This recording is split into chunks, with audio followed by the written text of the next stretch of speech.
ਸ਼ਰਮਾ ਜੀ, ਆਪਾਂ ਅਗਲੀ ਖਬਰ ਦੇ ਵੱਲ ਵਧੀਆ ਗੱਲ ਕਰੀਏ। ਇੱਕ ਪਤੀ ਪਤਨੀ ਦੀ ਜਿਹੜੇ ਮਿਲ ਕੇ 1 ਕਰੋੜ ਦਾ ਚਿੱਟਾ ਪੀ ਗਏ ਜੀ, ਕਹਿੰਦੇ ਘਰ ਦੇ ਵਿੱਚ ਹੁਣ ਕੱਖ ਵੀ ਨਹੀਂ ਬਚਿਆ ਜੀ।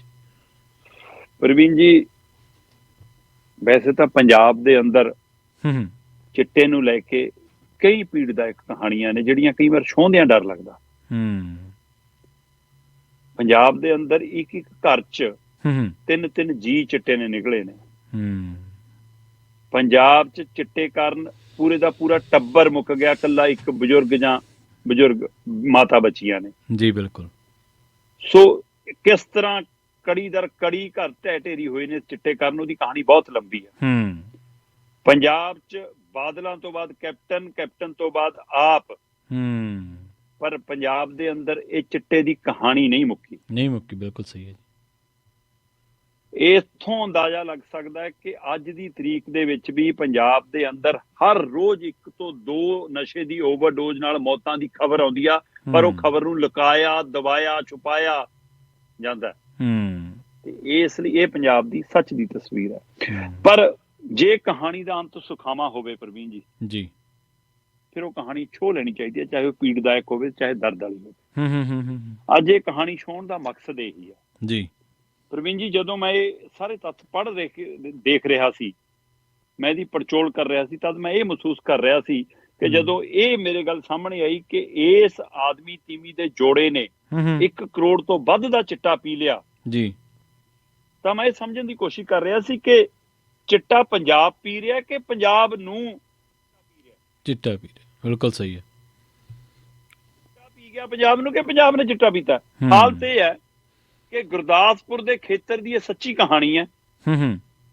ਗੁਰਦਾਸਪੁਰ ਖੇਤਰ ਦਾ ਇੱਕ ਨੌਜਵਾਨ ਮੁੰਡਾ ਜੀ, ਕਹਿੰਦੇ ਸਰੂ ਵਰਗਾ ਉਹਦਾ ਕੱਦ ਤੇ ਤਕੜਾ ਜੁੱਸਾ, ਤੇ ਜਦੋਂ ਕਹਿੰਦੇ ਉਹ ਚੜ੍ਹਦੀ ਉਮਰੇ ਘੋਲ ਦੇ ਮੈਦਾਨ 'ਚ ਖਾੜੇ 'ਚ ਨਿੱਤਰਦਾ ਸੀ, ਕਹਿੰਦੇ ਕੋਈ ਚੰਗਿਆਂ ਦੀ ਪਠਲਵਾਨ ਦਾ ਸੀ ਜੀ। ਤੇ ਮਾਂ ਪਿਓ ਨੂੰ ਮਾਣ ਹੋਣ ਲੱਗਿਆ ਤੇ ਪਿੰਡਾਂ 'ਚ ਸੱਥਾਂ 'ਚ ਉਹਦੀਆਂ ਗੱਲਾਂ ਚੱਲਣ ਲੱਗੀਆਂ ਜੀ, ਤੇ ਫਿਰ ਉਹਦੇ ਆਲੇ ਦੁਆਲੇ ਢਾਣੀਆਂ ਜੁੜਨ ਲੱਗ ਪਈਆਂ। ਤੇ ਉਹ ਢਾਣੀਆਂ ਉਸ ਮੁੰਡੇ ਦੀ ਸਰੀਰ ਨੂੰ ਦੇਖਦਿਆਂ, ਉਸ ਦੀ ਤਾਕਤ ਨੂੰ ਦੇਖਦਿਆਂ, ਉਸ ਦੇ ਦਮਖਮ ਨੂੰ ਦੇਖਦਿਆਂ ਉਹਨੂੰ ਲੜਾਈਆਂ ਝਗੜਿਆਂ ਲਈ ਲਿਜਾਣ ਲੱਗ ਪਈਆਂ। ਤੇ ਉਸ ਮੁੰਡੇ ਦੇ ਪੈਰ ਨਾ ਥੱਲੇ ਲੱਗਣ, ਉਹ ਇਹ ਕਿੱਸਾ ਪੜ੍ਹਦਿਆਂ ਡਾਕੂਆਂ ਦਾ ਮੁੰਡਾ ਵੀ ਯਾਦ ਆਇਆ। ਮੇਰੇ ਉਹ ਕਿਤਾਬ ਫਿਰ ਯਾਦ ਆਈ। ਤੇ ਉਸ ਹਵਾਲੇ ਨਾਲ ਉਹ ਕਹਿੰਦਾ ਕਿ ਮੈਂ ਉਹਨਾਂ ਨਾਲ ਜਾਣ ਲੱਗਾ ਤੇ ਮੈਂ ਫਿਰ ਉਹ ਪਿੜ ਵੀ ਜਿੱਤਣ ਲੱਗ ਪਿਆ, ਲੜਾਈਆਂ ਵਾਲੇ ਕੁੱਟਮਾਰ ਵਾਲੇ ਵੀ। ਤੇ ਕਹਿੰਦਾ ਕਿ ਮੇਰੀ ਹਵਾ ਵਿਗੜਨ ਲੱਗੀ ਤੇ ਲੈ ਵੀ ਆਪਣੀ ਤਾਂ ਚੜ੍ਹਾਈ ਹੁੰਦੀ ਜਾ ਰਹੀ ਆ, ਆਪਣੇ ਮਗਰ ਤਾਂ ਇੰਨੇ ਬੰਦੇ ਨਾਲ ਫਿਰਦੇ ਨੇ। ਤੇ ਇੱਕ ਲੜਾਈ 'ਚ ਕਹਿੰਦਾ ਮੈਂ ਜ਼ਖਮੀ ਹੋ ਗਿਆ। ਠੀਕ ਹੈ ਜੀ।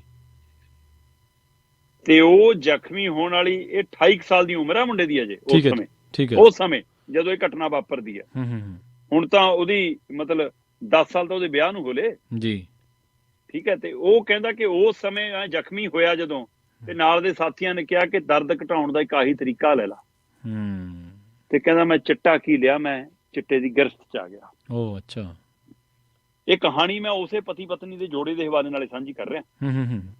ਮੈਂ ਇਸ ਲਈ ਸਿਰਫ ਇਲਾਕਾ ਗੁਰਦਾਸਪੁਰ ਦੇ ਹਵਾਲੇ ਨਾਲ ਗੱਲ ਕਰ ਰਿਹਾ। ਉਹ ਕਹਿੰਦਾ ਮੈਂ ਚਿੱਟਾ ਲੈਣ ਲੱਗ ਪਿਆ ਤੇ ਘਰੇ ਕਲੇਸ਼ ਰਹਿਣ ਲੱਗ ਪਿਆ। ਠੀਕ ਹੈ ਜੀ। ਇਹ ਸਭ ਦੇ ਦਰਮਿਆਨ ਸਰਕਾਰੀ ਮੁਲਾਜ਼ਮ ਮੇਰਾ ਬਾਪੂ ਚੜ੍ਹਾਈ ਕਰ ਗਿਆ ਕਹਿੰਦਾ। ਤੇ ਬਾਪੂ ਦੇ ਜਾਣ ਤੋਂ ਬਾਅਦ ਕਹਿੰਦਾ ਨੌਕਰੀ ਮਿਲ ਗਈ ਬੇਬੇ ਨੂੰ, ਤੇ ਬੇਬੇ ਤੋਂ ਪੈਸੇ ਕਢਾਉਣੇ ਕਹਿੰਦਾ ਮੈਨੂੰ ਹੋਰ ਆਸਾਨ ਹੋ ਗਏ। ਮਾਮਾ ਤਾਂ ਇੱਥੋਂ ਤੱਕ ਮੈਂ ਇਮੋਸ਼ਨਲ ਦੇਖੀਆਂ ਕਿ ਜਿਹੜੀਆਂ ਦੇਖਦੀਆਂ ਕਿ ਮੇਰਾ ਪੁੱਤ ਚਿੱਟੇ ਨਾਲ ਤਿਲ ਮਰਦਾ, ਪਰ ਜਦ ਚਿੱਟੇ ਦੀ ਤੋੜ ਲੱਗਦੀ ਤਾਂ ਉਹ ਕਹਿੰਦੀਆਂ ਮੇਰਾ ਜੋ ਵੇਚਣਾ ਵੇਚਦੇ, ਮੇਰੇ ਪੁੱਤ ਨੂੰ ਚਿੱਟਾ ਹੀ ਲਿਆ ਦੇ। ਕਿ ਨਿਆਣਾ ਤੜਫਦਾ ਵੀ ਨਹੀਂ ਦੇਖ ਹੁੰਦਾ ਸਭ ਤੋਂ। ਇਹ ਹਾਲਤ 'ਚ ਵੀ ਮਾਵਾਂ ਨਿਕਲਦੀਆਂ, ਉਹਦਾ ਨਜਾਇਜ਼ ਫਾਇਦਾ ਵੀ ਜਵਾਕ ਚੱਕਦੇ ਨੇ।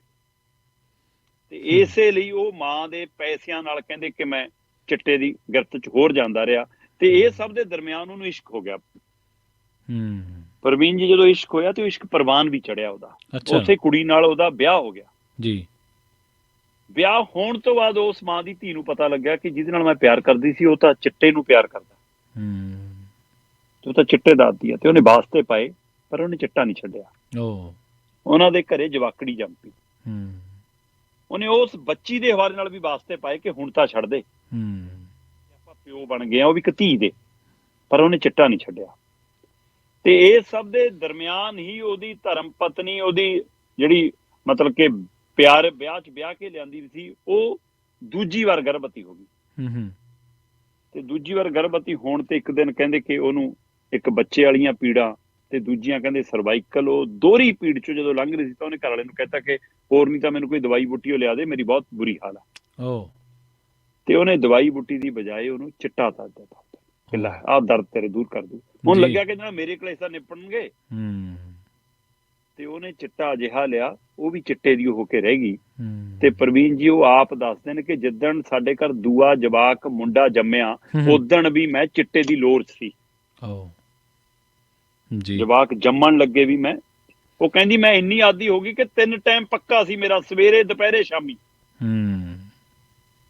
ਫਿਰ ਅਸੀਂ ਚਿੱਟੇ ਦੀ ਲੱਤ ਪੂਰੀ ਕਰਨ ਦੇ ਲਈ ਮਕਾਨ, ਜ਼ਮੀਨ, ਘਰ ਬਾਰ, 22 ਤੋਲੇ ਸੋਨਾ ਤੱਕ ਓ ਸਭ ਨਿਬੇੜਤਾ।